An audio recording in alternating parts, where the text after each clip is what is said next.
Hello po, Brother Fernan. Merry Christmas po. In behalf of the whole church, Life in the Light, we would like to greet you a Merry Christmas. We pray na puno po kayo ng kagalakan, kapayapaan po na nanggagaling sa ating Panginoon. No?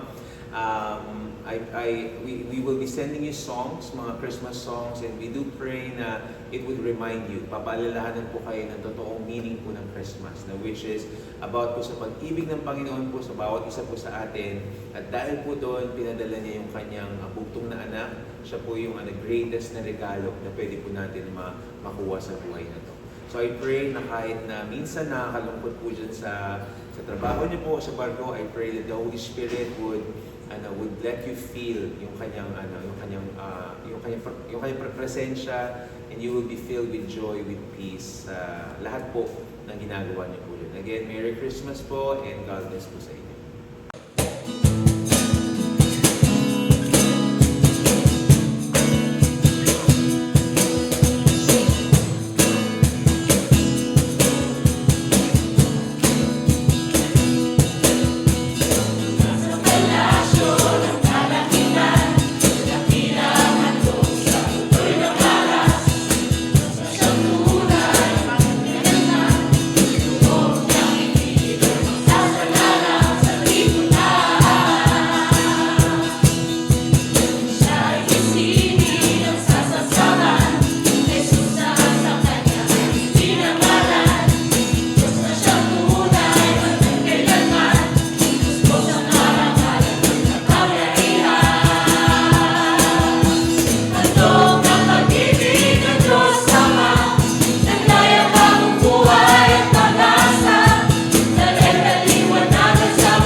Sa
isang